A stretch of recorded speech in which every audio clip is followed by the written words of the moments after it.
আসসালামু আলাইকুম। আমরা আছি শসার জমিতে। এটা কোরবানির ঈদকে টার্গেট করে লাগানো শসা। তো দেখেন আমাদের গাছে অলরেডি ফল সেট হয়ে গেছে। আমরা কোরবানির ঈদ হিসাব করেছিলাম ৪২ দিন আগে গাছ লাগিয়েছি। যেহেতু এখনো ১০ দিন বাদ আছে, সেক্ষেত্রে আমাদের গাছের বয়স হচ্ছে ৩০-৩২ দিন।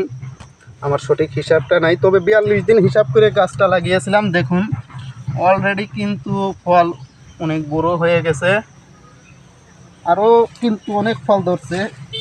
যেহেতু আমাদের দিকে বৃষ্টি হয়েছে, আমার ক্যামেরাম্যান আগাতে পারছে না তুষার জমিতে পানি থাকার কারণে। তো দেখতে পাচ্ছেন অলরেডি কিছু ফল সেট হয়েছে, আরও দেখা যাবে আস্তে আস্তে পুরোটা ফল সেট হয়েছে। তবে আপনার আহামরি ফল সেট হবে না, কিন্তু এই সময় যে ফল সেট হবে এটাই বেশি মনে করতে হবে, যেহেতু দিনটা বড়।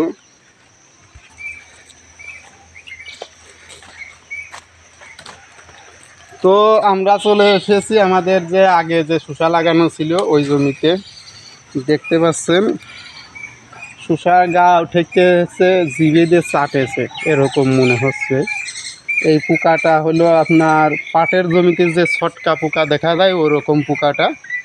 তবে এর জন্য কোনো টেনশনের দরকার নাই, যেহেতু আমরা ওষুধ কী দিলে যাবে এটা জানি। এটাতে আমরা আজকেই ওষুধ ব্যবহার করে দেব। 48 ইসি 20 লিটারে 1 গ্রাম করে ব্যবহার করব। দেখুন শুধু উপরেই কিন্তু নষ্ট হয়েছে, ভিতরে কিন্তু এখনও কিছুই হয়নি। দেখতে পাচ্ছেন শুধু উপরে মনে হচ্ছে আপনার বিলেই যেরকম চাটে ওই রকম চেটে দিয়েছে। কিন্তু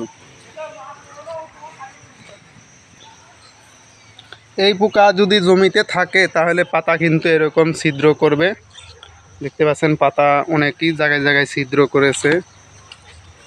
আর হলো আপনার এই দেখেন, আমি একটু সিরিয়ে দেখাই, পড়ে গেল, তারপরেও দেখাই। এইদিকে দেখাও, এই পোকা আছে ছোটে বসবেন। দেখেন পোকায় মল কিন্তু পাতার উপরে পড়ে আছে, এটা সহজেই বোঝা যায়। এই দেখেন এটাই আরও ভালো বোঝা যাচ্ছে। এই দেখেন ডিম দিয়েছে কিন্তু, দেখতে পাচ্ছেন। তো আপনারা জমিতে কোনো রকম দেখলে পারেই ওষুধ ব্যবহার করবেন। আমরা যেহেতু একটু ব্যস্ত ছিলাম, এদিকে আসার সময় পাইনি, লোক দিয়ে শসা তুলাইছি, এইদিকে আসার সময় পাইনি আমি, এই কারণে ওষুধটা আগে ব্যবহার করতে পারিনি। তো পোকা নিয়ে কোনো টেনশনের দরকার নাই, একবার ওষুধ দিলেই চলে যাবে ইনশাল্লাহ। তো দেখতে পাচ্ছেন আমাদের শসার জমি এটা প্রায় শেষের দিকে। এটা গাছের বয়স মাত্র 2 মাস হয়েছে। অতিরিক্ত গরম পড়ার কারণে গাছ কিন্তু শেষ হয়ে গেছে। তো আমরা এখন চাষ করব এই জমিতে কেরলা জাতের সিম।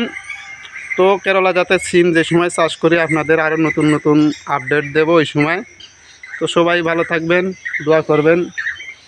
ভিডিওটি ভালো লাগলে চ্যানেলটি সাবস্ক্রাইব করবেন। আসসালামু আলাইকুম।